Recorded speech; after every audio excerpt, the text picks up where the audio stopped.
दोस्तों नमस्कार। मैं हूं अरुण पंचारिया।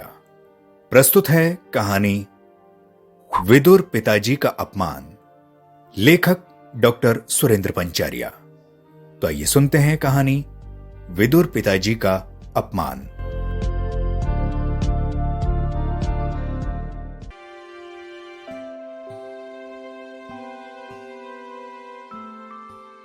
राजेश अपने भरे पूरे परिवार के साथ इंदौर शहर में रहते थे।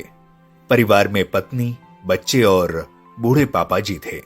जब राजेश लगभग 12 की उम्र के रहे होंगे तब अपनी मां को कैंसर के कारण खो चुके थे। उनके पापा जी ने ही उनकी जिंदगी में मां और पिता दोनों की भूमिका निभाई थी। क्योंकि मां और पिता दोनों का प्यार अपने पापा जी से मिला था, इसीलिए राजेश भी अपने पापा जी से 2 गुना प्यार करते थे। अच्छी खासी जिंदगी चल रही थी, पर पिछले साल भर से राजेश थोड़ा बहुत परेशान रहने लगे थे। उन्हें समझ में नहीं आ रहा था कि वो इस परिस्थिति से कैसे निपटे। वे अपने पापा जी को बहुत चाहते थे, पर उनकी पत्नी और बच्चे बूढ़े पिताजी से दूर भागने लगे थे, क्योंकि उनकी याददाश्त धीरे धीरे जाने लगी थी। वे थोड़ा थोड़ा भूलने लगे थे। साथ ही उनकी कमर भी 90 अंश पर झुकी थी। वैसे वो अपना लगभग सारा काम खुद कर लेते हैं, पर फिर भी वो अपनी पत्नी और बच्चों की आंखों में हमेशा खटकते हैं। दादाजी, आप ऊपर के कमरे में जाओ, मेरे दोस्त आ रहे हैं, राजेश के बेटे प्रणव ने बड़ी बेरुखी से कहा। पर बेटा, मैं तो यहां बहुत दूर बैठा हूं, राजेश के पिताजी ने बहुत प्यार से कहा। नहीं, आप उनके सामने मत रहो, वो मुझे चिढ़ाते हैं, प्रणव ने जोर से डांटते हुए कहा। क्या हुआ प्रणव, क्यों चिल्ला रहे हो? राजेश की पत्नी कावेरी ने किचन से ही आवाज लगाई। देखो ना मम्मी, ये दादाजी यहीं ड्राइंग रूम में बैठे हैं और मेरे दोस्त आ रहे हैं, प्रणव ने शिकायत भरे लहजे में कहा। पापा जी, आप ऊपर चले जाओ, क्यों हम लोगों को लजवाते हो? कावेरी ने बेटे का पक्ष लेते हुए कहा। बेचारे पापा जी चुपचाप उठकर जीने के सहारे ऊपर जाने लगे।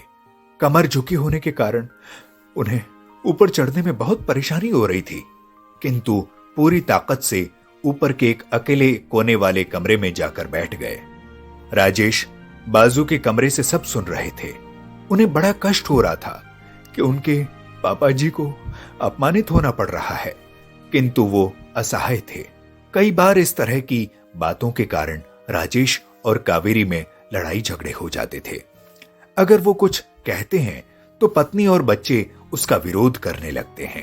क्योंकि वो एक प्रशासनिक अधिकारी थे, उनका सामाजिक स्तर बहुत ऊंचा था। उनकी ससुराल भी उच्च घराने में थी। रोज रोज के झगड़े और बहस से थक गए थे।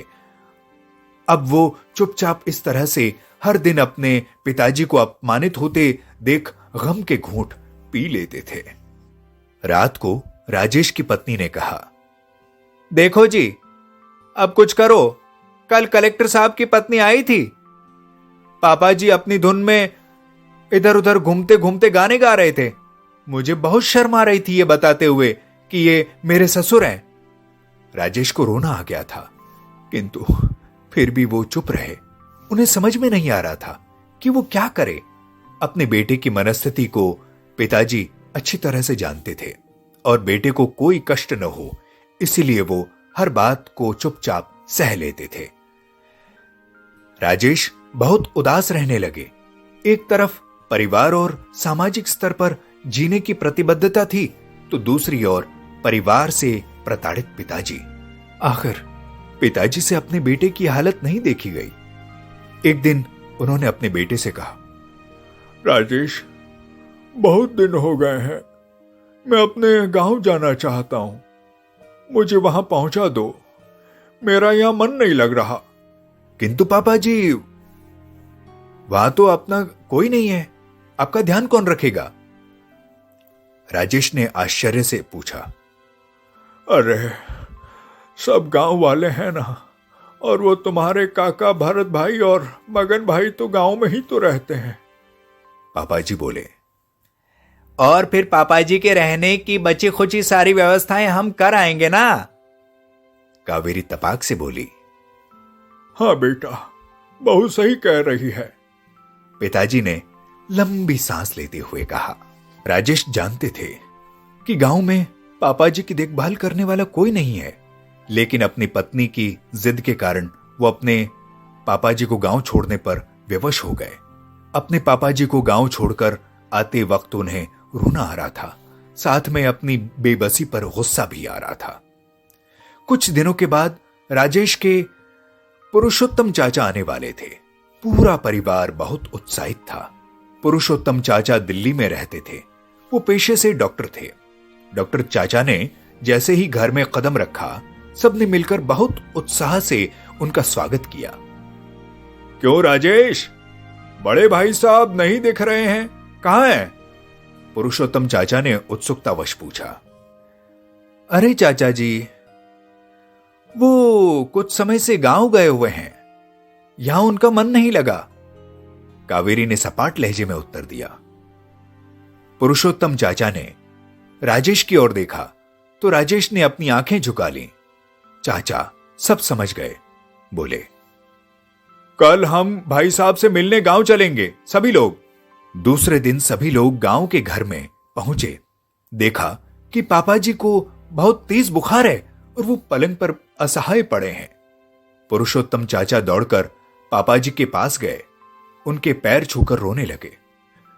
बड़े भाई साहब की यह हालत उनकी कल्पना से परे थी। वाह बेटा राजेश, तूने तो बाप का नाम रोशन कर दिया। अपने पिता की यह हालत देखकर तुझे शर्म भी नहीं आ रही होगी। पुरुषोत्तम चाचा ने राजेश को लगभग डांटते हुए कहा। नहीं रे पुरुषोत्तम, राजेश का कोई दोष नहीं है, मैं खुद गांव आया था। पापा जी ने बेटे का बचाव किया। मुझे सब पता चल गया है भाई साहब, आप चुप रहो। क्यों बहू, तुम्हें अपने ससुर का बुढ़ापा पसंद नहीं है? समाज में तुम्हें नीचा देखना पड़ता है ना? पुरुषोत्तम चाचा ने कावेरी की ओर ताना मारते हुए देखकर कहा। कावेरी निरुत्तर होकर राजेश को देखने लगी। आज तुम जिस सामाजिक स्तर पर हो, वो इन्हीं के संघर्षों की देन है। और बेटा राजेश, तुम शायद ये भूल गए हो कि जब तुम 12 वर्ष के थे ना, तब से भाई साहब मां बाप दोनों की जिम्मेदारी निभाकर तुम्हारी परवरिश कर रहे हैं, और आज अपने बुढ़ापे में उनको ये दिन देखने पड़ रहे हैं। कावेरी बेटा, इतने सालों तक संघर्ष करके बेटे को प्रशासनिक अधिकारी बनाने वाले इस संघर्षशील विदुर पिता की तुम लोगों ने यह दशा कर दी। तुम्हें ईश्वर कभी माफ नहीं करेगा। पुरुषोत्तम चाचा की आंखों से जलधारा बह रही थी। अब भाई साहब, आप मेरे साथ दिल्ली चलेंगे। यहां इन स्वार्थी लोगों के बीच रहने की कोई जरूरत नहीं है, पुरुषोत्तम चाचा ने कहा। राजेश को तो काटो तो खून नहीं था। पुरुषोत्तम चाचा ने जो राज बताया, उसके बाद तो राजेश को यही लग रहा था कि उससे ज्यादा पापी इंसान इस दुनिया में कोई और है ही नहीं। वो दौड़ता गया और पिता के कदमों से लिपट गया। पापा जी, मैंने बहुत बड़ा पाप कर दिया और यह पाप माफी लायक नहीं है। सब मेरी गलती है। मैं जानबूझकर चुप्पी साधे रहा, आपका अपमान करवाता रहा, पर अब अपनी भूल सुधारूंगा पिताजी। अब सिर्फ आप ही उस घर में मेरे साथ रहेंगे और कोई नहीं रहेगा मेरे साथ। राजेश ने गुस्से में अपनी पत्नी और बच्चों को देखा। कावेरी को बहुत पश्चाताप हो रहा था, पर अब उसकी हिम्मत नहीं हो रही थी कि वो पापाजी से आंख मिलाए। पापाजी ने कावेरी की मनस्थिति को समझकर उसको पुचकारते हुए अपने पास बुलाया और राजेश को डांटते हुए कहा, खबरदार, जो मेरी बहू को गुस्से में डांटा या लड़ाई की तो तुझे घर से बाहर निकाल दूंगा। कावेरी और बच्चों ने पिताजी के पैर पड़ते हुए अपने व्यवहार पर माफी मांगी और पिताजी ने भी, और उनके हृदय ने सबको माफ कर दिया।